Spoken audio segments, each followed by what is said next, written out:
বন্ধুরা, জানো তো, কারোর অবস্থান যদি অনেকটা ওপরের দিকে হয়, আমি বলতে চাইছি কেউ যদি ধনী ব্যক্তি হয় কিংবা যে কোনো কারণে কেউ পড়াশোনার দিক থেকে ওপরে এগিয়ে থাকে, কেউ তার নিজের আর্থিক অর্থ উপার্জনের দিক থেকে ওপরের দিকে উঠে থাকে, কিন্তু সেই সব ব্যক্তিদের উদ্দেশ্যে একটা কথাই বলবো যে নিজের অবস্থান নিয়ে কখনো গর্ববোধ করো না, কারণ এই বিশ্বে সব কিছুই পরিবর্তনশীল।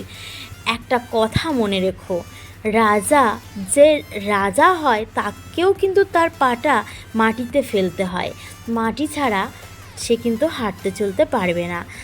ওটাই মাথায় রাখতে হবে যে রাজাকেও কিন্তু তার পাটা মাটিতে দিয়েই চলতে হয়। তো যাই হোক, কার কি মনে হচ্ছে যে জ্ঞান দিতে চলে এসছে সকাল সকাল? না গো, কিছু কথা বলে আমি আমার দিনটা শুরু করি তোমাদের সাথে। তাহলে চলো শুরু করা যাক। কি মুখে কেন কথা বেঁধে গেল আজকে বুঝতে পারলাম না। তো যাই হোক, দেখো এখনও কিন্তু সেই সকাল হয়ে ওঠেনি।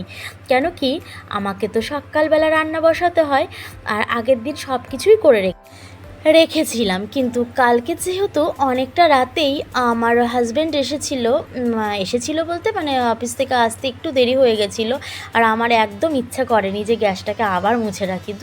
আমি তাই জন্য ওকে একটু খেতে দিয়ে একটা ডিমের অমলেট করেছিলাম, তাই জন্য আমি শুয়ে পড়েছিলাম। এবারে ওই বাসি গ্যাস, প্রত্যেক দিনই মোছা গ্যাসটাকে আবার মুছে নিই, কিন্তু এটা তো দেখতেই পারলে যে তেল ছিটে পড়েছিল, আর ওইভাবে তো রান্না করতে নেই। আমাদের যাদের বাড়িতে মাটির উনুন আগের দিনে তো ভালোই ছিল, তারাও কিন্তু উনুনটা ন্যাতা দিয়ে তারপরে কিন্তু রান্না বান্না করতো। আর আমি কেন জানো মাটির উনুনের কথা? কারণ আমার মা, আমাদের বাড়িতে কিন্তু এখনও মাটির উনুন আছে। তো বাড়ি নিয়ে পরে কথা বলবো। ওই জন্য গ্যাসটাকে আগে মুছে আমি কিন্তু রান্না বসিয়ে দিয়েছি। আর আগে যে কলমি শাকটা করলাম, জানো, আমি একটা দিদিভাইয়ের কাছ থেকে শিখেছি। দিদিভাইও ব্লগ করে, আমি জানি এই মুহূর্তে ও শুনছে। তো যাই হোক, হ্যাঁ গো, আমি তোমার কাছ থেকেই শিখেছি। তোমার কাছ থেকে আমি অনেক কিছু শিখি, আর তোমার রান্নাগুলোও কিন্তু আমার বেশ ভালো লাগে। আর ওই দিদিভাইয়ের কাছ থেকে আমি বেগুন আর আলু দিয়ে যে কলমি শাক করা যায়, ওটা আমি জানতামই না। তো ওর ব্লগে দেখে আমি কিন্তু ওটা করছি। তো দিদিভাইয়ের নাম হচ্ছে শ্রাবন্তী দি। আমি জানি যে শ্রাবন্তী দি আমাকে এই মুহূর্তে শুনছে। আর নামটা কেন নিলাম জানো? যে তুমি যে এত সুন্দর রাঁধুনি, ওই জন্যই তোমার নামটা আমি নিলাম। না হলে আমার এই ছোট্ট চ্যানেলে তোমার নাম নিয়ে কিচ্ছু হবে না। আর আমাকে আর কজনে শোনে বলো? তো যাই হোক, দেখো কতটা তরকারি করেছি। যেহেতু আমি ভয়েস ওভারটা পরে দিচ্ছি, আমার ইচ্ছা ছিল অল্প একটু তরকারি দিয়ে এই মাছের মাথা যে তরকারিটা করছি ওটা করার, কিন্তু আমার শাশুড়ি মা বললো যে আরও একটু সবজি কাটো। সবজি যেইটুকু আমি শেষের দিকে কেটেছিলাম তার থেকেও বেশি ফেলা গেছে তরকারিটা। আর ওই তেল মশলা, গ্যাসের আগুন, এই সমস্ত দিয়ে রান্না করার পর যদি ফেলে দিতে হয় কেমন লাগে বলো? তো কিচ্ছু করার নেই। আর খেতে চায় না বাসি জিনিস, কারই বা ভালো লাগে বলো?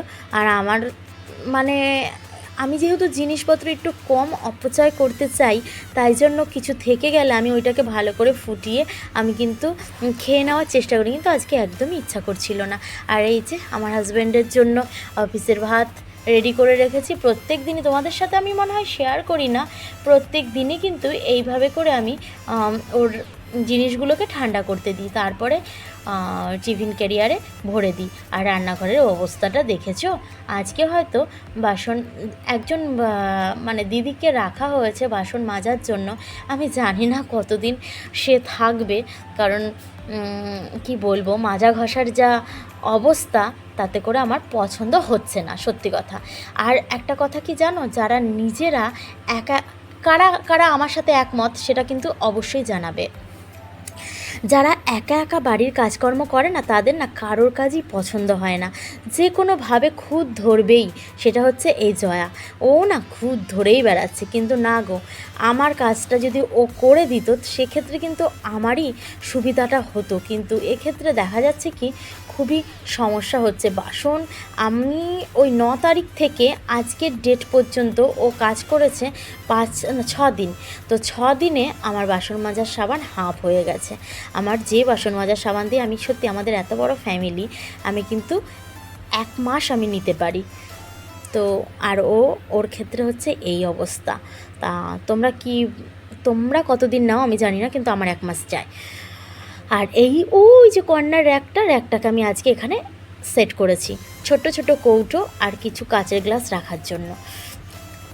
আর তারপরে রান্নাঘরের কাজ পরিপাটি করে এই সমস্তও তো করতে হবে। আর এটা জানো তো, আমাদের কোনো টেবিল না, এটা হচ্ছে ওই টপ বেসিন বলে না, ওই বারান্দা বলছি, ওই ড্রয়িং রুমের মধ্যে যেটাকে আর কি রাখে, সেইটা হচ্ছে এটা।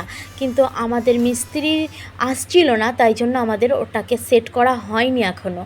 আর এখন যখন মিস্ত্রি পাওয়া যাচ্ছে, বাড়ির পরিস্থিতিটা এতটাই মানে খারাপ হচ্ছে দিনকে দিন, পেশেন্ট, হসপিটাল, অ্যাম্বুলেন্স, এই করে করে আমরা পিছিয়ে পড়ছি। তো ঠিক আছে, ভগবান আছে, একদিন না একদিন ঠিক হবে। তা বেসিন সমস্ত কিছু আনাই আছে ঘরে, শুধুমাত্র মিস্ত্রির অপেক্ষা, মিস্ত্রি আসলে অবশ্যই হয়ে যাবে।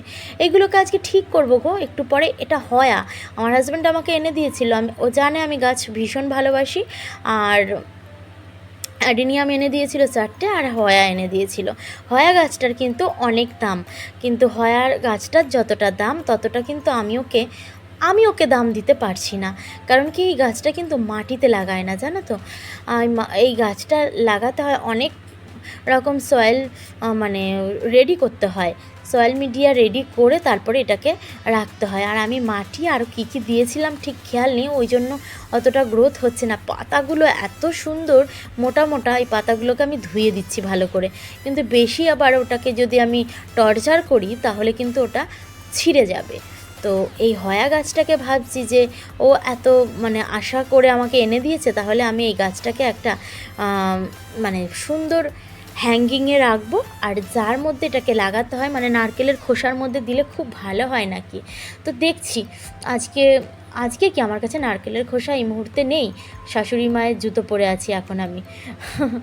তো এটাকে ভালো করে পরিষ্কার পরিচ্ছন্ন করে দিই। আর তোমরা যারা দেখছো যে ভাঙাচুরো জিনিসগুলো আমি ফুল গাছ লাগিয়ে রেখেছি, ভাঙাচুরো ওটা ছিল না আগে, কিন্তু ভেঙে গেছে। তোমাদের সাথে কথা বলতে বলতে নিজের পরিচয় তো আমি দিইনি। তো তোমরা তো আমাকে জানোই আমি কে। আমি জয়া, আর আমার জয়ার নতুন পৃথিবী চ্যানেলে তোমাদের সবাইকে স্বাগত জানিয়ে আমি কিন্তু অনেকক্ষণ আগে শুরু করে দিয়েছি আমার আজকের দিনটা। আর শোনো না, ওই যে রান্না করতে করতে একটুখানি, তোমরা কি বলো আমি জানি না, আমার মা তো খারকুন পাতা বলতো, আবার এই বাড়িতে ঘ্যাটকল বলে। তো ওই যে পাতা কটা আমি আমাদের ওইদিকে একটু বাগান আছে, মানে বাড়ির পেছনের দিকে, ওখানে গিয়ে তুলে নিয়ে এসেছিলাম।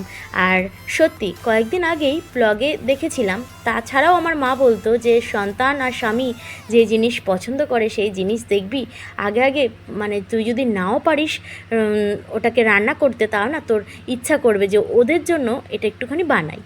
সত্যিই তাই, আমার হাজব্যান্ড ওই পাতা বাটা খেতে ভীষণ ভালোবাসে। অ্যাকচুয়ালি আমিও একসময় ভীষণ ভালোবাসতাম ওই পাতা বাটা, কিন্তু আমি যদি একটুখানি এক চিমটে নিয়েও খাই তাও আমার শরীর খারাপ শুরু করে দেয়।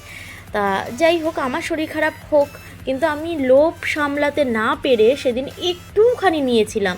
নেওয়ার পরে যথারীতি ওই যে শরীর খারাপটা আমার শুরু হয়ে গেছিলো।